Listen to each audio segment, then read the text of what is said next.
Now we have to discuss about Article 12 of the Indian Constitution. Article 12, 30. Fundamental rights ನಾವೇಂತ ಹೇಳಿದೋ Part 3 of the Indian Constitution. Part 3 of the Indian Constitution gives fundamental right. And in this, Article 12 to 35 mentions about fundamental rights. ಆದರೆ ನಾವು right to equality start ಆಗಿದ್ದೆಲ್ಲಿಂದ 14. Constitutional remedy ಬಂದಿದ್ದೆಲ್ಲಿಗೆ 32. ಹಾಗಿದ್ರೆ 12 ಮತ್ತು 13 ಏನಂತ ಹೇಳುತ್ತೆ, ಮತ್ತೆ 33, 34, 35 ಏನಂತ ಹೇಳುತ್ತೆ. 12 ಮತ್ತೆ 13 ಇಟ್ ಡಿಫೈನ್ಸ್, ಏನನ್ನ ಡಿಫೈನ್ ಮಾಡುತ್ತೆ. 12 defines what is state, 13 defines what is law. ಏನು ಸ್ಟೇಟ್ ಅಂಡ್ ಲಾ ಅಂದ್ರೆ ಈ ಎಲ್ಲ ಆರ್ಟಿಕಲ್ ಅಲ್ಲೂ ಕೂಡ they mention the word card state. State ನಿನ್ನ ಈ ರೈಟ್ ಅನ್ನ ಕಿತ್ಕೋಬಾರ್ದು, ಸ್ಟೇಟ್ ನಿನ್ಗೆ ಈ ರೈಟ್ ಅನ್ನ ಕೊಡಬೇಕು, ಸ್ಟೇಟ್ ಈ ರೈಟ್ ಅನ್ನ ಎನ್ಕ್ರೋಚ್ ಮಾಡಬಾರ್ದು ಅಂತ ಹೇಳ್ತಾ ಹೋಗುತ್ತೆ. ಹಂಗಿದ್ರೆ ಈ ಸ್ಟೇಟ್ ಅಂದ್ರೆ ಏನು ಅನ್ನುವಂಥದ್ದು ಪ್ರಶ್ನೆ. ಯಾಕಂದ್ರೆ ಎಲ್ಲಾ ಕಡೆ ನಾವು ಸ್ಟೇಟ್ ಅಂದ್ರೆ ಇದು, ಸ್ಟೇಟ್ ಅಂದ್ರೆ ಇದು ಅಂತ ಬರ್ಕೊಂಡು ಹೋಗಕ್ಕಾಗಲ್ಲ. ಅದಕ್ಕೆ ಆ ಸ್ಟೇಟ್ ಅಂದ್ರೆ ಏನು ಅಂತ ಆರ್ಟಿಕಲ್ 12 ಅಲ್ಲಿ ಡಿಫೈನ್ ಮಾಡಿದ್ದಾರೆ. ಆರ್ಟಿಕಲ್ 13 ಡಿಫೈನ್ಸ್ ವಾಟ್ ಇಸ್ ಲಾ. ಅಂದ್ರೆ ಎಲ್ಲಾ ಕಡೆನೂ ಕೂಡ ಲಾ ಅಂತ ಹೇಳ್ತಾ ಬಂದ್ರೆ ಪ್ರೊಸೀಜರ್ ಎಸ್ಟಾಬ್ಲಿಷ್. ಆರ್ಟಿಕಲ್ 21 ಏನಂತ ಹೇಳುತ್ತೆ, the state cannot encroach your life and liberty without procedure established by ಲಾ. ಅಲ್ಲಿ ಸ್ಟೇಟು ಮೆನ್ಷನ್ ಆಗಿದೆ, ಲಾನು ಮೆನ್ಷನ್ ಆಗಿದೆ. ದಟ್ ಮೀನ್ಸ್ ಸ್ಟೇಟ್ ಅಂದ್ರೆ ಏನು, ಲಾ ಅಂದ್ರೆ ಏನು. ಸೊ ಅವೆರಡನ್ನು ಕೂಡ ಡಿಫೈನ್ ಮಾಡಿರುವಂಥದ್ದು ನಮಗೆ ಆರ್ಟಿಕಲ್ 12 ಮತ್ತೆ 13. So first we have to discuss on article 12 and article 13. ಅಂದ್ರೆ ಇಲ್ಲಿ ಈ ಪಾರ್ಟ್ ಅಲ್ಲಿ ಅದು ಹೇಳ್ತಿರೋಂಥದ್ದು, ಈ ಪಾರ್ಟ್ 3 ಅಲ್ಲಿ ಯಾವ್ಯಾವುದನ್ನ ನಾವು ಸ್ಟೇಟ್ ಅಂತ ಕನ್ಸಿಡರ್ ಮಾಡ್ತೀವಿ. It is telling the government and parliament of India. Government ಅಂದ್ರೆ ಯಾವುದು, executive, parliament of India it is a state. The government and legislature of ಈ state same, central government, state government, parliament, state legislature. ಇವು all local authorities. Local authority ಅಂದರೆ ಪಂಚಾಯತ್, ಇವೆಲ್ಲ ಆಯಿತು. Okay, other authorities under government control. Who are those other authorities? ನಮ್ಮ constitution's one of the major problem ಏನಪ್ಪಾ ಅಂದರೆ ambiguity. Ambiguity ಅಂದ್ರೆ ಏನು, ದ್ವಂದ್ವ, ಕರೆಕ್ಟಾಗಿ ಅರ್ಥನೇ ಆಗಲ್ಲ. ಈ ಅದರ್ ಅಥಾರಿಟಿ ಅಂದ್ರೆ ಏನು, ಯಾವ್ಯಾವ್ದು ಬರುತ್ತೆ ಅದರ್ ಅಥಾರಿಟಿಯಲ್ಲಿ? ಜುಡಿಷಿಯರಿ ಬರುತ್ತಾ, ಗೊತ್ತಿಲ್ಲ. ಪೊಲಿಟಿಕಲ್ ಪಾರ್ಟಿಗಳು ಬರ್ತವಾ, ಗೊತ್ತಿಲ್ಲ. ಅಂಡರ್ ಗವರ್ಮೆಂಟ್ ಕಂಟ್ರೋಲ್ ಅಂದ್ರೆ ಗವರ್ಮೆಂಟ್ ಕಂಟ್ರೋಲ್ ಅಲ್ಲಿ ಇರೋವೆಲ್ಲ ಬರ್ತವಾ, ಪ್ರೈವೇಟ್ ಬಾಡಿ ಬರೋದೇ ಇಲ್ವಾ? ಇನ್ನೊಂದು ಬಿಗ್ಗೆಸ್ಟ್ ಕ್ವಶನ್, ಸ್ಟೇಟ್ ಅಂದ್ರೆ ಏನಂತ ಹೇಳಿದೆ, ಲಕ್ಷ್ಮೀಕಾಂತ್ ಮೆನ್ಷನ್ಸ್ ದಿಸ್ ಮಚ್ ಅಷ್ಟೇ. But next biggest question, in next 9 slide ಇದ್ರ ಬಗ್ಗೆನೇ ಡಿಸ್ಕಸ್ ಇದೆ ನಮಗೆ. ಆರ್ಟಿಕಲ್ 12 ಅಂದ್ರೆ ಏನು ಅಂತ. ಆರ್ಟಿಕಲ್ 12 ಅಂದ್ರೆ ಏನಿರಲಿ, ಆರ್ಟಿಕಲ್ 12 ಅಲ್ಲಿ ಅದರ್ ಅಥಾರಿಟಿ ಅಂದ್ರೆ ಏನು? ಮದ್ರಾಸಲ್ಲಿ ಒಂದು ಕೇಸ್ ಆಗುತ್ತೆ. ಒಂದು ಹುಡುಗಿ ಹೋಗಿ ಯೂನಿವರ್ಸಿಟಿಯಲ್ಲಿ ಕ್ವಶನ್ ಕೇಳುತ್ತೆ, ನನಗೆ ಈ ರೀತಿ ರಿಸರ್ವೇಷನ್ ಅಲ್ಲಿ ನೀವು ಸೀಟ್ ಕೊಟ್ಬಿಟ್ಟಿದ್ದೀರಾ, ನಾನು ಅಪ್ಪರ್ ಕ್ಯಾಸ್ಟ್, ನನಗೆ ಸೀಟ್ ಸಿಗ್ತಿಲ್ಲ, ನನಗೆ ಒಂದು ಮೆಡಿಕಲ್ ಸೀಟ್ ಕೊಡಿ ಅಂತ. ಸೊ ಬೇರೆ ಸೀಟ್ ಮೆಡಿಕಲ್, ಇಟ್ ವಾಸ್ ಚಂಪಕನ್ ದೊರೈರಾಜನು. ಈ ಶಾಂತಾಬಾಯಿ ಅಂತ ಒಂದು ಹುಡುಗಿ, ಈ ಹುಡುಗಿ ಹೋಗಿ ಕೇಳುತ್ತೆ, ಸೊ ನಮಗೆ ಸೀಟ್ ಕೊಡಿ ಅಂತ. ಆಗ ಮದ್ರಾಸ್ ಯೂನಿವರ್ಸಿಟಿ ಏನಂತ ಹೇಳುತ್ತೆ, ನಾವು ಸೀಟ್ ಕೊಡ್ಲಿಕ್ಕೆ ಆಗಲ್ಲ, ಅದು ರಿಸರ್ವೇಷನ್. ಬಟ್ ಆರ್ಟಿಕಲ್ 15 ಏನಂತ ಹೇಳುತ್ತೆ, there should be no discrimination by the state. State ಏನ್ ಮಾಡೋ ಹಾಗಿಲ್ಲ, ಡಿಸ್ಕ್ರಿಮಿನೇಷನ್ ಮಾಡೋ ಹಾಗಿಲ್ಲ. ಸ್ಟೇಟ್ ಅಂದ್ರೆ ಏನು, government of state, local authority. University ಯಾವ ಸ್ಟೇಟ್, ಯೂನಿವರ್ಸಿಟಿ ಸ್ಟೇಟಾ ಅನ್ನುವಂಥ ಕ್ವಶನ್ ಬರುತ್ತೆ. ಓಕೆನಾ? So that question was first time came in Madras versus Shantabai case. University of Madras versus Shantabai case 1954 ಅಲ್ಲಿ. What is that other authority? That is mentioned in the article 12 of the Indian constitution. ಆಗ ಅದೇನಂತ ಹೇಳುತ್ತೆ, it took the narrow interpretation, introduce the concept of ejusdem generis ಅನ್ನುವಂಥ ಒಂದು concept ಅನ್ನ ಇಲ್ಲಿ ಈ ಕೇಸಲ್ಲಿ ಇಂಟ್ರಡ್ಯೂಸ್ ಮಾಡುವಂಥದ್ದು. ಎಜುಸ್ ಡೆಮ್ ಜನರಿಸ್ ಇವೆಲ್ಲ ಲ್ಯಾಟಿನ್ ವರ್ಡ್ಗಳು. ಸೊ ಅವೆಲ್ಲ ಅಲ್ಲಲ್ಲೇ ಬರ್ತಾ ಹೋಗುತ್ತೆ, ನಿಮ್ಗೆ ಮೀನಿಂಗ್ಗಳು ಗೊತ್ತಾಗ್ತಾ ಹೋಗುತ್ತೆ. ಎಜುಸ್ ಡೆಮ್ ಜನರಿಸ್ ಅಂದ್ರೆ ಆಫ್ ದಿ ಸೇಮ್ ಕೈಂಡ್ ಅಂತ. In English meaning, the word to word meaning same kind. ಇದು ಹೇಳ್ತಿರೋಂಥದ್ದು, ಯಾವುದನ್ನ ನಾವು ಅದರ್ ಅಥಾರಿಟಿ ಅಂತ ಕನ್ಸಿಡರ್ ಮಾಡ್ತೀವಿ ಅಂದ್ರೆ ಯಾವುದು ಸೇಮ್ ಕೈಂಡ್ ಆಫ್ ವರ್ಕ್ ಅನ್ನ ಸ್ಟೇಟ್ ಮಾಡುತ್ತೆ, ಅದನ್ನ ಮಾಡೋಂಥದ್ದು. ಗವರ್ಮೆಂಟ್ ರೀತಿ ಸೇಮ್ ವರ್ಕ್ ಅನ್ನ, ಪಾರ್ಲಿಮೆಂಟ್ ರೀತಿ ಸೇಮ್ ವರ್ಕ್ ಅನ್ನ ಯಾವ್ಯಾವ್ದು ಮಾಡ್ತವೆ ಅವನ್ನ ಮಾತ್ರ ನಾನು ಏನಂತ ಕರಿತೀನಿ, ಸ್ಟೇಟ್ ಅಂತ ಕರಿತೀನಿ. ಇಲ್ಲಾಂದ್ರೆ ಮಿಕ್ತಾವ ಯಾವುದು ಸ್ಟೇಟ್ ಅಲ್ಲ. ಅಂದ್ರೆ ಇದು ಹೇಳ್ತಿರೋದೇನಂತ, it took other authorities limited to the bodies exercising sovereign function as government do. Government ಏನ್ ಕೆಲಸ ಮಾಡುತ್ತೆ ಅದನ್ನ ಯೂನಿವರ್ಸಿಟಿ ಮಾಡುತ್ತಾ, ಮಾಡಲ್ಲ ತಾನೆ. ಯೂನಿವರ್ಸಿಟಿ ಕೆಲಸ ಏನು, ಯೂನಿವರ್ಸಿಟಿ ಲಾ ಮಾಡುತ್ತಾ? ನೋ. ಗೌರ್ಮೆಂಟ್ ಏನ್ ಲಾ ಮಾಡಿರುತ್ತೆ ಅದನ್ನ ಫಾಲೋ ಮಾಡ್ಕೊಂಡು ಹೋಗ್ಬೇಕು. ಗೌರ್ಮೆಂಟ್ ಏನ್ ಹೇಳುತ್ತೆ ಅದನ್ನ ಕೇಳ್ಕೊಂಡು ಹೋಗ್ಬೇಕು. ಯೂನಿವರ್ಸಿಟಿ ಎಸ್ಟಾಬ್ಲಿಷ್ ಯಾರು ಮಾಡಿರ್ತಾರೆ ಅವ್ರ ಮೇಲೆ ಇದು ಡಿಪೆಂಡ್ ಆಗಿರುತ್ತೆ. It's not a sovereign body. ಅದಕ್ಕೋಸ್ಕರ ನಾನು ಯೂನಿವರ್ಸಿಟಿ ಆಫ್ ಮದ್ರಾಸನ ಸ್ಟೇಟ್ ಅಂತ ಕನ್ಸಿಡರ್ ಮಾಡಲ್ಲ ಅಂತ. ಸೊ ಸ್ಟೇಟ್ ಅಂತ ಕನ್ಸಿಡರ್ ಮಾಡಲ್ಲ ಅಂತ ಹೇಳುತ್ತೆ.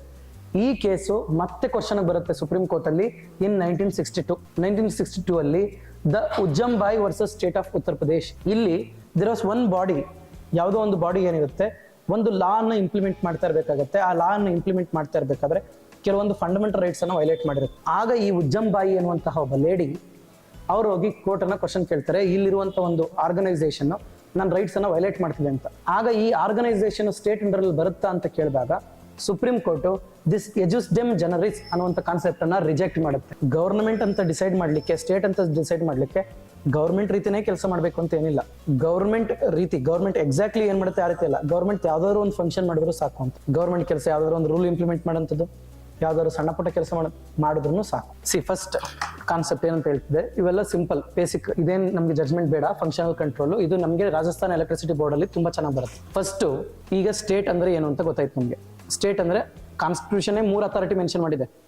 3 ಅಲ್ಲ, ಆಕ್ಚುಲಿ 5 ಅದು, ಬಟ್ 3 ಅಥಾರಿಟಿ ಅಂತ ಅನ್ಕೊಳ್ಳಿ. Government parliament of state, central government legislature of state and local authority, ಮುಗೀತು. ಇವಕ್ಕೆ ಕ್ಲಿಯರ್ ಡೆಫಿನೇಷನ್ ಇದೆ ನಮ್ಮಲ್ಲಿ. ಏನಕ್ಕೆ ಕ್ಲಿಯರ್ ಡೆಫಿನೇಷನ್ ಇದೆ ಅಂದ್ರೆ ಗೌರ್ಮೆಂಟ್ ಎಸ್ಟಾಬ್ಲಿಷ್ ಮಾಡಿದೆ, ಕಾನ್ಸ್ಟಿಟ್ಯೂಷನ್ ಪಾರ್ಲಿಮೆಂಟ್ ಎಸ್ಟಾಬ್ಲಿಷ್ ಮಾಡಿದೆ, ಲೆಜಿಸ್ಲೇಚರ್ ಎಸ್ಟಾಬ್ಲಿಷ್ ಮಾಡಿದೆ, ಲೋಕಲ್ ಅಥಾರಿಟಿನೂ ಎಸ್ಟಾಬ್ಲಿಷ್ ಮಾಡಿದೆ. ಇವೆಲ್ಲ ಏನು ಅಂತ ನಮಗೆ ಕ್ಲಿಯರ್ ಆಗಿ ಐಡಿಯಾ ಇದೆ. But what are the other authorities? ಈ ಅದರ್ ಅಥಾರಿಟೀಸ್ ಅಂದ್ರೆ ಏನು?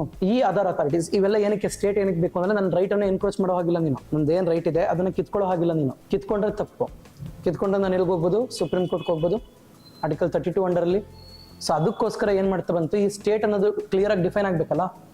That's why the case went to the supreme Court in Madras versus Shantabai case. ಆಗ ಶಾಂತಾಬಾಯಿ ಕೇಸಲ್ಲಿ ಏನಂತ ಹೇಳುತ್ತೆ, ಯೂನಿವರ್ಸಿಟಿ ಅನ್ನುವಂತಹ ಒಂದು ಸಾವರಿನ್ ಬಾಡಿಗಳು, ಯೂನಿವರ್ಸಿಟಿ ಅನ್ನುವಂಥ ಒಂದು ಸಿಂಪಲ್ ಬಾಡಿಗಳು ಸ್ಟೇಟ್ ಆಗ್ಲಿಕ್ಕೆ ಸಾಧ್ಯ ಇಲ್ಲ, ಸ್ಟೇಟ್ ಅಂದ್ರೆ ಹೈಯರ್ ಆಗಿರಬೇಕು ಅಂತ ಹೇಳಿ ಈ ಕಾನ್ಸೆಪ್ಟ್ ಅನ್ನ ಕ್ರಿಯೇಟ್ ಮಾಡುತ್ತೆ, ಎಜುಸ್ಡೆಮ್ ಜನರಿಸ್ ಅಂತ. ಅಂದ್ರೆ ಸ್ಟೇಟ್ ಅಂದ್ರೆ ಗೌರ್ಮೆಂಟ್ ರೀತಿನೇ ಕೆಲಸ ಮಾಡೋನ ಮಾತ್ರ ನಾವು ಸ್ಟೇಟ್ ಅಂತ ಕರಿತೀವಿ ಅಂತ. ಬಟ್ 1962 ಕೇಸಲ್ಲಿ, ಉಜ್ಜಂಬಾಯಿ ಕೇಸಲ್ಲಿ ಸ್ಟೇಟ್ ಗೌರ್ಮೆಂಟ್ದೇ ಒಂದು ಆರ್ಗನೈಸೇಷನ್ ಇರುತ್ತೆ. ಆ ಆರ್ಗನೈಸೇಷನ್ ಯಾವುದೋ ಒಂದು ಪಾಲಿಸಿನ ಇಂಪ್ಲಿಮೆಂಟ್ ಮಾಡ್ತಾ ಇರ್ಬೇಕಾದ್ರೆ ಉಜ್ಜಂಬಾಯಿ ರೈಟ್ಸ್ ಅನ್ನು ವೈಲೇಟ್ ಮಾಡಿರುತ್ತೆ. ಆಗ ಉತ್ತರ ಪ್ರದೇಶ್ ಕೇಸಲ್ಲಿ ಸುಪ್ರೀಂ ಕೋರ್ಟ್ ಏನಂತ ಹೇಳುತ್ತೆ, state includes the organisations under the government also. ಯಾವ ಗೌರ್ಮೆಂಟ್ ಆರ್ಗನೈಸೇಷನ್ ಇರ್ತದೆ ಅವೆಲ್ಲ ಸ್ಟೇಟ್. ಇಲ್ಲಿ ಆರ್ಟಿಕಲ್ 12 ಅಲ್ಲಿ ದೇ ಡೋಂಟ್ ಮೆನ್ಷನ್ ಗೌರ್ಮೆಂಟ್ ಆರ್ಗನೈಸೇಷನ್ಸ್ಗಳು. ಈಗ ಗೌರ್ಮೆಂಟ್ ಆರ್ಗನೈಸೇಷನ್ DRDO ಇದೆ. DRDO ಯಾರ ಕಂಟ್ರೋಲ್ ಇದೆ? ಗೌರ್ಮೆಂಟ್ ಕಂಟ್ರೋಲ್ ಇದೆ, ಕರೆಕ್ಟಾ? ಇಸ್ರೋ ಯಾರ ಕಂಟ್ರೋಲ್ ಇದೆ? ಗೌರ್ಮೆಂಟ್ ನನ್ನ ರೈಟ್ ವೈಲೇಟ್ ಮಾಡೋ ಹಾಗಿಲ್ಲ. ಇಸ್ರೋ ವೈಲೇಟ್ ಮಾಡ್ಬೋದಾ? DRDO ವೈಲೇಟ್ ಮಾಡ್ಬೋದಾ? DRDO ಇಲ್ಲ ನಾನು ಬರೀ ಒಂದೇ ಜಾತಿಯವ್ರಿಗೆ ಕೆಲಸ ಕೊಡ್ತೀನಿ ಅನ್ನೋಕ್ಕಾಗುತ್ತಾ? ಇಲ್ಲ ಒಂದೇ ಧರ್ಮದವ್ರಿಗೆ, ಬರೀ ಹಿಂದೂಗಳು ಮಾತ್ರ ಕೆಲಸಕ್ಕೆ ಸೇರ್ಕೊಳ್ಳಿ, ಮುಸ್ಲಿಂ ಅವ್ರು ಬೇಡ ಅನ್ನೋಕ್ಕಾಗುತ್ತಾ? Election commission of India mention ಮಾಡಿದಾರೆ ಇಲ್ಲಿ. Election commission of India it is control by government, ಅದು ವೈಲೇಟ್ ಮಾಡ್ಬೋದಾ? ಇಲ್ಲ. ಸೊ ಅಂದ್ರೆ ಈ ಅದರ್ ಅಥಾರಿಟೀಸ್ ಅಲ್ಲಿ ಇವೆಲ್ಲ ಇನ್ಕ್ಲೂಡ್ ಆಗುತ್ತೆ. ಅದನ್ನೇ ಉತ್ತರ ಪ್ರದೇಶ್ ಕೇಸಲ್ಲಿ, ಉಜ್ಜಂಬಾಯಿ ಕೇಸಲ್ಲಿ ಸುಪ್ರೀಂ ಕೋರ್ಟ್ ಹೇಳ್ತಾ ಹೋಗುತ್ತೆ. Then it was put again for the court in Rajasthan electricity case, Rajasthan state electricity board case. ಈ Rajasthan state electricity board case ಏನ್ ಮಾಡಿರುತ್ತೆ, ನಮ್ಮ ರೈಟ್ ಗಳನ್ನ ವೈಲೇಟ್ ಮಾಡಿರುತ್ತೆ ರಾಜಸ್ಥಾನ್ ಪೀಪಲ್ದು. ಅವ್ರು ಏನ್ ಮಾಡ್ತಾರೆ, ಈ ಎಲೆಕ್ಟ್ರಿಸಿಟಿ ಬೋರ್ಡ್ ಐತಲ್ಲ, ಈ electricity board is under the control of government. Correct? ಎಲ್ಲ ಎಲೆಕ್ಟ್ರಿಸಿಟಿ ಬೋರ್ಡ್ ಯಾರ ಕಂಟ್ರೋಲ್ ಇರ್ತವೆ? ಗವರ್ಮೆಂಟ್ ಕಂಟ್ರೋಲ್ ಇರ್ತವೆ. ಈ ಗವರ್ಮೆಂಟ್ ಕಂಟ್ರೋಲ್ ಇರುವಂತ ರಾಜಸ್ಥಾನ ಎಲೆಕ್ಟ್ರಿಸಿಟಿ ಬೋರ್ಡ್ ಅದನ್ನು ಕೂಡ ಸ್ಟೇಟ್ ಅಂತ ಕನ್ಸಿಡರ್ ಮಾಡಬಹುದಾ ನಾವು ಆರ್ಟಿಕಲ್ 12 ಅಂಡರ್ಲಿ ಅನ್ನುವಂಥದ್ದು ಕ್ವಶನ್. ಆಗ ಸುಪ್ರೀಂ ಕೋರ್ಟ್ ಏನ್ ಮಾಡುತ್ತೆ, ಅದರ್ ಅಥಾರಿಟೀಸ್ ಅಂತ ಏನಿರುತ್ತೆ ಅದಕ್ಕೆ ಲಿಬರಲ್ ಅಂಡ್ ಎಕ್ಸ್ಪಾನ್ಸಿವ್ ಮೀನಿಂಗ್ ಅನ್ನ ಕೊಡುತ್ತೆ. What is liberal and expansive meaning ಅಂದ್ರೆ, it is a statutory creation ಇದ್ರೆ, that means if any body established by law, Rajasthan electricity board act ಅಂತ ಏನಾದರೂ ಒಂದು ಆಕ್ಟ್ ಮೂಲಕ ಎಸ್ಟಾಬ್ಲಿಷ್ ಮಾಡಿದ್ರೆ, we have consumer protection authority that is created under consumer protection act, that means it is a state. Understood? Statutory creation ಅಂದ್ರೆ government ಲಾ ಮೂಲಕ create ಮಾಡಿದ್ರೆ ಅದನ್ನು ನಾನು ಸ್ಟೇಟ್ ಅಂತ ಕರಿತೇನೆ. ಪಬ್ಲಿಕ್ ಫಂಕ್ಷನ್ ಅಂದ್ರೆ ಅದು ಪ್ರೈವೇಟ್ ಫಂಕ್ಷನ್ ಇಲ್ಲ, ಪಬ್ಲಿಕ್ ಫಂಕ್ಷನ್. ಎಲೆಕ್ಟ್ರಿಸಿಟಿ ಏನು ಪಬ್ಲಿಕ್ ಗೂಡ್, ಜನಗಳಿಗೆ ಬೇಕಿರುವಂತದ್ದು. ಪಬ್ಲಿಕ್ ಫಂಕ್ಷನ್ ಅನ್ನ ಮಾಡಿದ್ರೆ ಅದನ್ನು ಕೂಡ ನಾನು ಸ್ಟೇಟ್ ಅಂತ ಕನ್ಸಿಡರ್ ಮಾಡ್ತೀನಿ. ಗವರ್ನಮೆಂಟ್ ಕಂಟ್ರೋಲ್ ಅಲ್ಲಿ ಇದ್ರೆ, ಅಂದ್ರೆ ಗವರ್ನಮೆಂಟ್ ಹೇಳೋ ಕೆಲಸ ಮಾಡಿ ಗವರ್ನಮೆಂಟ್ ಸೂಪರ್ವಿಷನ್ ಮತ್ತೆ ಗವರ್ನಮೆಂಟ್ ಫಂಡಿಂಗ್ ಅನ್ನ ತಗೊಳ್ತಿದ್ರೆ, ಇದನ್ನ ನಾನು ಏನಂತ ಕರಿತೀನಿ, ಸ್ಟೇಟ್ ಅಂತ ಕನ್ಸಿಡರ್ ಮಾಡ್ತೀನಿ. ಯಾವ ಆರ್ಗನೈಸೇಷನ್ಸ್ಗಳು ಇಂಡಿಯಾದಲ್ಲಿ ಇರೋಂಥದ್ದು ಸ್ಟ್ಯಾಟ್ಯುಟರಿ ಕ್ರಿಯೇಷನ್ ಆಗಿರುತ್ತೆ, ಲಾ ಮೂಲಕ ಕ್ರಿಯೇಟ್ ಆಗಿರುತ್ತೆ, ಮತ್ತೆ ಗವರ್ಮೆಂಟ್ ಪಬ್ಲಿಕ್ ಫಂಕ್ಷನ್ ಮಾಡ್ತಾ ಇರುತ್ತೆ, ಗವರ್ಮೆಂಟ್ ಕಂಟ್ರೋಲ್ ಇರುತ್ತೆ, ಇವೆಲ್ಲವನ್ನು ನಾನು ಸ್ಟೇಟ್ ಅಂತ ಕನ್ಸಿಡರ್ ಮಾಡ್ತೀನಿ. It all includes other authorities. Understood? Next, it was much more expansive in Ajay Hasia and the functional trial case. Ajay Hasia ಕೇಸಲ್ಲಿ ಏನ್ ಮಾಡ್ತಾ ಬರ್ತಾರೆ, supreme court has given 6 instrumentality test ಅಂತ 6 ಇನ್ಸ್ಟ್ರುಮೆಂಟಾಲಿಟಿ ಟೆಸ್ಟ್ ನ ಕೊಡುತ್ತೆ. ಯಾವುದೇ ಒಂದು ಅಥಾರಿಟಿಯನ್ನ ನಾನು ಸ್ಟೇಟ್ ಅಂತ ಕನ್ಸಿಡರ್ ಮಾಡ್ಲಿಕ್ಕೆ 6 ಅಥಾರಿಟಿಗಳು ಇರಬೇಕು, 6 ಪಾಯಿಂಟ್ಸ್. ಅದರಲ್ಲಿ ಯಾವ್ದಾದ್ರು ಒಂದು ಸ್ಯಾಟಿಸ್ಫೈ ಆದ್ರೆ ಅದು ಸ್ಟೇಟ್ ಅಂತ. ಯಾವ್ದು 6 ಪಾಯಿಂಟ್? ಒಂದು ಫೈನಾನ್ಷಿಯಲ್ ಅಸಿಸ್ಟೆನ್ಸ್. ಏನು ಫೈನಾನ್ಷಿಯಲ್ ಅಸಿಸ್ಟೆನ್ಸ್ ಅಂದ್ರೆ, ಗವರ್ಮೆಂಟ್ ಆ ಆರ್ಗನೈಸೇಷನ್ಗೆ ದುಡ್ಡು ಕೊಡ್ತಾ ಇರೋಂಥದ್ದು. National highway authority of India ಇದೆ, ಗೊತ್ತಾ ನಿಮಗೆ? ನ್ಯಾಷನಲ್ ಹೈವೇಗಳನ್ನು ಮೇಂಟೈನ್ ಮಾಡ್ತಾ ಹೋಗುವಂಥದ್ದು. ಸೊ ಅಲ್ಲಿ ಪ್ರೈವೇಟ್ ಬಾಡಿಗಳು ಏನ್ ಮಾಡ್ತಾ ಬರ್ತಾರೆ, ನ್ಯಾಷನಲ್ ಹೈವೇನ ಕ್ರಿಯೇಟ್ ಮಾಡ್ತಾ ಬರ್ತಾರೆ. ಅವ್ರು ಯಾವ ಕೆಲಸ ಮಾಡ್ತಾ ಇರೋಂಥದ್ದು? ಗವರ್ಮೆಂಟ್ ಕೆಲಸ. ದರ್ ಇಸ್ ಇಂಜಿನಿಯರಿಂಗ್ ಮಾಡೆಲ್ ಅಂತ ಇದೆ, ಗೊತ್ತಾ? ಬಿಲ್ಟ್, ಆಪರೇಟ್ ಅಂಡ್ ಟ್ರಾನ್ಸ್ಪೋರ್ಟ್ ಮಾಡಲ್, ಇವೆಲ್ಲ ಇನ್ಫ್ರಾಸ್ಟ್ರಕ್ಚರ್ ಬರ್ತಾ ಹೋಗ್ತವೆ. ಈಗ ನಮಗೆ ರಸ್ತೆ ಕಟ್ತಾರೆ, ಗೊತ್ತಾ? ಟೋಲ್ ರಸ್ತೆಗಳು, ರೋಡ್ಗಳು. ಬಿಲ್ಟ್, ಆಪರೇಟ್ ಅಂಡ್ ಟ್ರಾನ್ಸ್ಫರ್ ಮಾಡಲ್ ಅಂದ್ರೆ ಏನಂದ್ರೆ, ನಾನು ಇನ್ಫ್ರಾಸ್ಟ್ರಕ್ಚರು ನಾನು ಗೌರ್ಮೆಂಟ್ ಹತ್ರ ನನಗೆ ಅಷ್ಟು ದುಡ್ಡಿಲ್ಲ ರೋಡ್ ಕಟ್ಟಕ್ಕೆ, ಆಗ ನಾನು ಏನು ಮಾಡ್ತೀನಿ, ಪ್ರೈವೇಟ್ ಪ್ಲೇಯರ್ಗೆ ಹರಾಜು ಹಾಕ್ತೀನಿ, ಬಿಡ್ ಕರಿತೀನಿ. ಸೊ ಅವ್ನು ಬಂದು ಬಿಡ್ ಹಾಕ್ತಾರೆ, ಸೊ ಅವ್ನು ತಗೊಳ್ತಾನೆ, ನಾನು ಕಟ್ತೀನಿ ಅಂತ. ಒಂದು ಮಾಡೆಲ್ ಏನಂತ ಹೇಳುತ್ತೆ, ನೀನೇ ಬಿಲ್ಡ್ ಮಾಡು ಅಂದ್ರೆ ರೋಡ್ ನಿನ್ಗೆ ಎಷ್ಟು ದುಡ್ಡು ಬೇಕೋ ಅದನ್ನ ಇನ್ವೆಸ್ಟ್ಮೆಂಟ್ ತಗೊಂಡು ನೀನು ಬಿಲ್ಡ್ ಮಾಡು, ನೀನೇ ಆಪರೇಟ್ ಮಾಡು. ಆಪರೇಟ್ ಅಂದ್ರೆ ಅದನ್ನ ಮೇಂಟೆನೆನ್ಸ್ ನೀನೇ ಮಾಡು. ಸೊ ಅದಕ್ಕೆ ಟೋಲ್ ಎಷ್ಟು ಬೇಕೋ ಅದಕ್ಕೂ ನೀನು ಕಲೆಕ್ಟ್ ಮಾಡ್ಕೋ. ಒಂದು 15 ವರ್ಷ 20 ವರ್ಷ ಕಲೆಕ್ಟ್ ಮಾಡು. 20 ವರ್ಷ ಆದ್ಮೇಲೆ ನಿನ್ ದುಡ್ಡು ನಿನ್ಗೆ ವಾಪಸ್ ಬರುತ್ತೆ, ಅದಾದ್ಮೇಲೆ ಗೌರ್ಮೆಂಟ್ ಟ್ರಾನ್ಸ್ಫರ್ ಮಾಡು ಅಂತ. ಬಿಲ್ಡ್, ಆಪರೇಟ್ ಅಂಡ್ ಟ್ರಾನ್ಸ್ಫರ್ ಮಾಡಲ್. ಇನ್ನೊಂದು ಮಾಡೆಲ್ ಇದೆ, that is engineering model. Engineering model ಅಂದ್ರೆ ಏನು, ನೀನು ದುಡ್ಡುನು ಹಾಕ್ಬೇಡ, ಜಸ್ಟ್ ನನಗೆ ಬಿಲ್ಡ್ ಮಾಡ್ಕೊಡು. ಪ್ಲಾನ್ ತಗೊಂಬ, ಲೇಬರ್ ತಗೊಂಬ, ಕೆಲಸ ಮಾಡು. ನಿನ್ನ ಪ್ಲಾನ್ಗೂ ನಾನು ದುಡ್ಡು ಕೊಡ್ತೀನಿ, ನಿನ್ನ ಲೇಬರ್ಗೂ ನಾನು ದುಡ್ಡು ಕೊಡ್ತೀನಿ, ನೀನು ಬರೀ ಬಿಲ್ಡ್ ಮಾಡ್ಕೊಡು, ಅದ್ರ ಟೋಲ್ ನಾನು ಕರೆಕ್ಟ್ ಮಾಡ್ಕೋತೀನಿ, ನಾನು ಏನಾದ್ರು ಮಾಡ್ಕೋತೀನಿ. ಇದು ಗೌರ್ಮೆಂಟ್ ಮಾಡೋಂಥದ್ದು ಇಂಜಿನಿಯರಿಂಗ್. ಈ ಇಂಜಿನಿಯರ್ಗಳು ಪ್ರೈವೇಟ್ ಪ್ಲೇಯರ್ಸ್, ಅವರೆಲ್ಲ ಪ್ರೈವೇಟ್ ಅವ್ರು ತಾನೆ, ಪ್ರೈವೇಟ್ ಕೆಲಸದವರು. ಗೌರ್ಮೆಂಟ್ ಅಂಡರ್ಗೆ ನಾವೇನು ಕರಿತೀವಿ, ಟೆಂಡರ್ ಬೇಸ್ ತಗೋತೀವಿ. ಇವರು ಆ ಟೆಂಡರ್ ಬೇಸ್ಡ್ ಕೆಲಸ ಮಾಡ್ಬೇಕಾದ್ರೆ ಇವರು ಕೂಡ ಗೌರ್ಮೆಂಟ್ ಅಂಡರ್ಲಿ ಬರ್ತಾರೆ. ಗೌರ್ಮೆಂಟ್ ಇವ್ರಿಗೆ ಫೈನಾನ್ಸ್ ಕೊಡ್ತಿದೆ. That means they are part of a state ಅಂತ ಕನ್ಸಿಡರ್ ಮಾಡ್ತೀವಿ. ಅವ್ರೇನಾದ್ರು ಈ ಟೈಮಲ್ಲಿ ಏನಾದ್ರು ಡಿಸ್ಕ್ರಿಮಿನೇಷನ್ ಮಾಡಿದ್ರೆ, ಇಂಜಿನಿಯರ್ಗಳು ಮೇಸ್ಟ್ರಿಗಳು ಡಿಸ್ಕ್ರಿಮಿನೇಷನ್ ಮಾಡಿದ್ರೆ, they will also come under state. Financial assistance, state control ಅಂದರೆ ಯಾವುದನ್ನಾದ್ರೂ ಯಾವುದೇ ಒಂದು ಆರ್ಗನೈಸೇಷನ್ ಆಗಲಿ ಗೌರ್ಮೆಂಟ್ ಕಂಟ್ರೋಲ್ ಮಾಡ್ತಿದ್ರೆ, if you go for Mysuru university, may be a independent organisation but it is controlled by state. ಅವ್ರನ್ನ ವೈಸ್ ಚಾನ್ಸಲರ್ ಯಾರು apply ಮಾಡೋಂಥದ್ದು, ಯಾರು appoint ಮಾಡೋಂಥದ್ದು, the state. Who is a chancellor for all university in the India.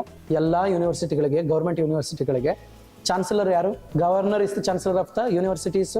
Wise ಚಾನ್ಸಲರ್ನ appoint ಮಾಡ್ತಾ ಹೋಗ್ತಾರೆ. That means ಅವೆಲ್ಲ government control ಇರುತ್ತೆ. That means university is a state. Wrestlers federation ಅಂತ ಒಂದು ಆರ್ಗನೈಸೇಷನ್ ಯಾರ ಅಂಡರ್ಲಿದೆ, ಸ್ಟೇಟ್ ಅಂಡರ್ಲಿದೆ. See there is state control. ಯಾವುದೇ ಒಂದು ಡೆಸ್ಕಾಮ್ಸ್ಗಳು ಬರ್ತಾ ಹೋಗುತ್ತಾ, KSRTC, KSRTC it is a private organisation. Contract based ಎಂಪ್ಲಾಯ್ಮೆಂಟ್ಗಳು ತಗೊಳುತ್ತೆ, ಮಾಡ್ಕೊಂಡು ಹೋಗುತ್ತೆ. ಬಟ್ ಯಾರ ಕಂಟ್ರೋಲ್ ಇದೆ, ಗೌರ್ಮೆಂಟ್ ಕಂಟ್ರೋಲ್ ಇದೆ. ದಟ್ ಮೀನ್ಸ್ KSRTC ಕೂಡ ಡಿಸ್ಕ್ರಿಮಿನೇಷನ್ ಮಾಡೋ ಹಾಗಿಲ್ಲ, ರೈಟ್ಸ್ ಅನ್ನ ವೈಲೇಟ್ ಮಾಡೋ ಹಾಗಿಲ್ಲ. ದಿಸ್ ಇನ್ಸ್ಟಿಟ್ಯೂಟ್ ಇಸ್ ಅ ಸ್ಟೇಟಾ? No. Why? It's a private organisation. ಹಂಗಂದ್ಬಿಟ್ಟು ರೈಟ್ ವೈಲೇಟ್ ಮಾಡ್ಬೋದಾ? No, that is different. ಅದನ್ನ ಬೇರೆ ಕಡೆ ಬರ್ತೀವಿ ನಾವು. It is a private player. State violate ಮಾಡೋವಾಗಿಲ್ಲ, ಪ್ರೈವೇಟ್ ಪ್ಲೇಯರು ವೈಲೇಟ್ ಮಾಡೋಗಿಲ್ಲ. That is different. Understood? This is not a state. Monopoly status. ಮೊನೋಪಲಿ ಅಂದ್ರೇನು? ಸ್ಟೇಟ್ ದೇ ಕಂಪ್ಲೀಟ್ ಮೊನೋಪಲಿ ಇರಬೇಕು. BSNL, LIC ಇವೆಲ್ಲ ಯಾರ ಆರ್ಗನೈಸೇಷನ್ಗಳು? ಸ್ಟೇಟ್ ಆರ್ಗನೈಸೇಷನ್ಗಳೇ. BSNL ಸಿಮ್ಮು, BSNL ನಾನು ಬರೀ ಈ ಕ್ಯಾಸ್ಟ್ ಅವ್ರು ಕೊಡ್ತೀನಿ ಅನ್ನೋಕ್ಕಾಗತ್ತಾ? ಇಲ್ಲ BSNL ಎಂಪ್ಲಾಯಿಗಳು ನೀವು ಕೆಲಸ ಸಂಬಳ ಇಲ್ಲದೆ ದುಡಿರಿ ಅನ್ನೋಕ್ಕಾಗುತ್ತೆ? No. BSNL is a state. Functions, ನೀನು ಯಾವ ಫಂಕ್ಷನ್ ಮಾಡ್ತಿದ್ಯಾ, whether you are doing the public function or not. ಈಗ ಫಾರ್ ಎಕ್ಸಾಂಪಲ್, ಇದು ಈ ಆರ್ಗನೈಸೇಷನ್ ಆಚಾರ್ಯ ಅಕಾಡೆಮಿ ಅನ್ನೋ ಒಂದು ಇನ್ಸ್ಟಿಟ್ಯೂಟು ನಾಳೆಯಿಂದ NGO ಕೆಲಸ ಮಾಡುತ್ತೆ ಅಂತ ಅನ್ಕೊಳ್ಳಿ. ಸೊ ಬಡತನವನ್ನು ನಿರ್ಮೂಲನೆ ಮಾಡೋದು, ಇಲ್ಲ ಎಜುಕೇಶನ್ ಕೊಡೋಂಥದ್ದು. ನಾನು ಎಜುಕೇಶನ್ ಕೊಡ್ತಾ ಇರ್ಬೇಕಾದ್ರೆ ಬರೀ ನಾನು ದಲಿತರಿಗೆ ಕೊಡ್ತೀನಿ, ನಾನು ಇವರಿಗೆ ಅನ್ನಕ್ಕಾಗತ್ತಾ? ನೋ. ಏನಕ್ಕೆ ಅಂದ್ರೆ you are doing the public function, you should not discriminate. Next, department transfer. That means ಯಾವುದೇ ಡಿಪಾರ್ಟ್ಮೆಂಟ್ ಗೌರ್ಮೆಂಟ್ ಇಂದ ಬೇರೆಯವ್ರಿಗೆ ಟ್ರಾನ್ಸ್ಫರ್ ಆಗಿದ್ರೆ, ಫಾರ್ ಎಕ್ಸಾಂಪಲ್ ಏರ್ ಇಂಡಿಯಾ ಅನ್ನುವಂಥದ್ದು ಒಂದು airways company. It was transferred from Indian government to Tata airlines. Transfer ಆದಾಗ ಏನು ಮಾಡಬೇಕು, ಅಲ್ಲಿರುವಂಥ ಎಂಪ್ಲಾಯಿಗಳನ್ನ ನೀನು ಕಾಮನ್ ಆಗಿ ಟ್ರೀಟ್ ಮಾಡಬೇಕು. Even though you are a private player, you still come under state. Next, overall control. Pervasive state supervision. State supervision ಅಂದರೆ ಸಂಪೂರ್ಣವಾಗಿ ಸ್ಟೇಟೇ ಅದನ್ನು ಮಾನಿಟರ್ ಮಾಡ್ತಿದ್ರೆ. ಈಗ ಅದು ಪ್ರೈವೇಟ್ ಪ್ಲೇಯರೇ ಇರ್ಬೋದು. ಈಗ ಬಿಲ್ಡ್, ಆಪರೇಟ್, ಟ್ರಾನ್ಸ್ಫರ್ ಮಾಡಲ್ ಅಂತ ನಾ ಹೇಳಿದೆ, BOT ಮಾಡಲ್ಲು. ಇಲ್ಲಿ ಯಾರೋ ಒಬ್ಬ ಪ್ರೈವೇಟ್ ಪ್ಲೇಯರ್ ಕೊಟ್ಬಿಟ್ಟು ಸುಮ್ಮನೆ ಇರುತ್ತೆ. ಸ್ಟೇಟ್ ಪ್ರತಿ ಕ್ಷಣ ನೋಡ್ಕೊಳ್ತಾ ಇರುತ್ತೆ, ರೋಡ್ ಹೆಂಗ್ ಕನ್ಸ್ಟ್ರಕ್ಷನ್ ಆಗ್ತಿದೆ, ಏನಾಗ್ತಿದೆ, ಏನಾದ್ರು ಪ್ರಾಬ್ಲಮ್ ಆದ್ರೆ ಸ್ಟೇಟೇ ಅವ್ರನ್ನ ಇದು ಮಾಡ್ತಾ ಬರುತ್ತೆ. ಈ 6 ಟೆಸ್ಟ್ ಅನ್ನ ಕೊಟ್ಟರು. There is one more case, very important case.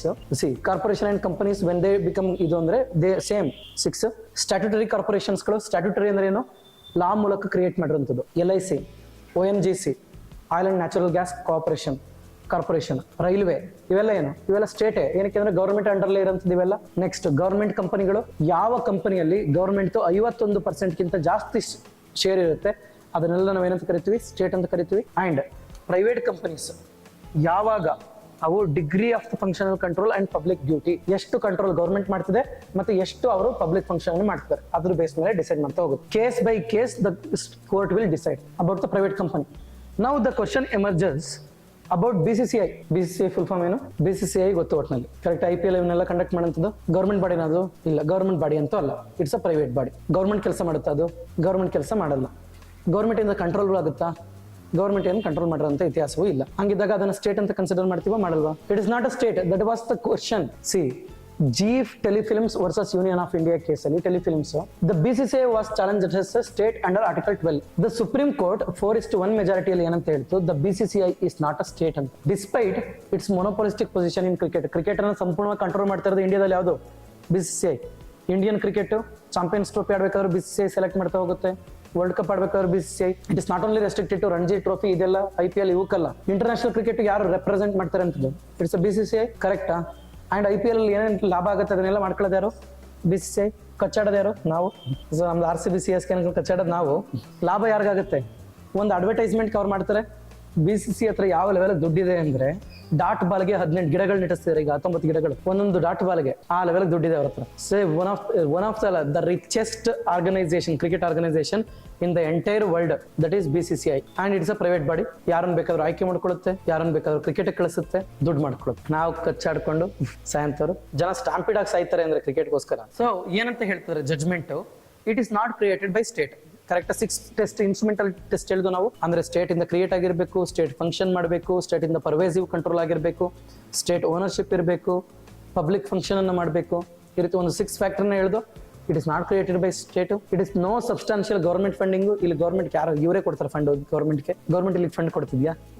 No functionally under the government control. ಯಾಕಂದ್ರೆ ಅವ್ರದೇ ಬೋರ್ಡ್ ಇದೆ, BCCI ಬೋರ್ಡ್ ಇದೆ. ಅವರೇ ಡಿಸೈಡ್ ಮಾಡ್ಕೊಳ್ತಾ ಹೋಗ್ತಾರೆ. ಅವರೇ ಚೇರ್ಮನ್, ಅವರೇ ಡೈರೆಕ್ಟರ್ಸ್, ಅವರೇ ಡಿಸೈಡ್ ಮಾಡ್ತಾ ಹೋಗ್ತಾರೆ. ಸೊ ಈಗಿದ್ದಾಗ ಇದನ್ನು ನಾವು ಸ್ಟೇಟ್ ಅಂತ ಕನ್ಸಿಡರ್ ಮಾಡ್ಲಿಕ್ಕೆ ಆಗಲ್ಲ. But even if it's not a state, ಅದು ಸ್ಟೇಟ್ ಅಲ್ಲದೆ ಇದ್ರೂ ಕೂಡ ಫಂಡಮೆಂಟಲ್ ರೈಟ್ಸ್ ಅನ್ನು ವೈಲೇಟ್ ಮಾಡೋ ಹಾಗಿಲ್ಲ. ಏನಕ್ಕೆ ಅಂದ್ರೆ article 226 of the Indian constitution ಏನ್ ಮಾಡುತ್ತೆ, ಬೇರೆ ಎಲ್ಲಾ ಪ್ರೈವೇಟ್ ಬಾಡಿಗಳಿಗೂ ಅಪ್ಲೈ ಆಗುತ್ತೆ. ಆರ್ಟಿಕಲ್ 32 ಏನಿದೆ, it's the same is article 226. Article 32 is given for Supreme Court. Article 226 is given for High Court. Article 32 is given for only fundamental rights. Article 226 is given for ಎಲ್ಲ rights. So you cannot violate all the rights. BCCI key principles ಏನಂತ ಹೇಳುತ್ತೆ? Private bodies must show pervasive state control, not merely regulatory oversight to qualify as a state. This is a very important point. ಅಂದ್ರೆ ಈ judgment ಅಲ್ಲಿ ಏನಂತ ಹೇಳುತ್ತೆ? Pervasive state control ಅನ್ನು complete supervision ಸ್ಟೇಟೇ ಮಾಡ್ತಾ ಇರಬೇಕು, ಕಂಪ್ಲೀಟ್ ಕಂಟ್ರೋಲ್ ಸ್ಟೇಟ್ ಮಾಡ್ತಾ ಇರಬೇಕು. ಹಂಗಿದ್ದಾಗ ಮಾತ್ರ ಅದನ್ನು ಸ್ಟೇಟ್ ಅಂತ ಕರಿತೀವಿ, ಇಲ್ಲ ಅಂದ್ರೆ ಅದು ಸ್ಟೇಟ್ ಅಲ್ಲ. ಸೊ ಅದಕ್ಕೆ ಇಲ್ಲಿ ಡಿಸೆಂಟ್ ಜಡ್ಜ್. ಡಿಸೆಂಟ್ ಅಂದ್ರೆ ಏನು? ಆ 4:1 ರೇಷಿಯೋ ಅಂದ್ರೆ ಏನರ್ಥ? 4 ಜನ ಅದು ಸ್ಟೇಟ್ ಅಲ್ಲ ಅಂತ ಒಪ್ಕೊಂಡ್ರು, ಒಬ್ಬ ಪರ್ಸನ್ ಇಲ್ಲ ಅದು ಸ್ಟೇಟ್ ಅಂತ ಹೇಳಿದ್ರು ಜಡ್ಜ್. ಆ ಜಡ್ಜ್ ಏನಂತ ಹೇಳ್ತಾರೆ? BCCI performs public function. ಏನಕ್ಕೆ ಅಂದ್ರೆ ಕ್ರಿಕೆಟ್ ನ ಆಡ್ಸಂತದಲ್ಲಿ ನಮ್ಮ ದೇಶಕ್ಕೋಸ್ಕರ ನಾವು ಅವ್ರ ಚಾಂಪಿಯನ್ ಟ್ರೋಫಿ ಗೆದ್ರೆ ನಮ್ಮ ದೇಶ ಗೆಲ್ತು ಅಂತೀವಿ, BCCI ಗೆಲ್ತು ಅಂತೀವ. ಸೊ ಅವರು ವರ್ಲ್ಡ್ ಕಪ್ ಅನ್ನ ಗೆದ್ರೆ ನಮ್ಮ ದೇಶ ಗೆಲ್ತು ಅಂತ ಹೇಳ್ತೀವಿ, BCCI ಗೆಲ್ತು ಅಂತ ಹೇಳ್ತೀವಿ.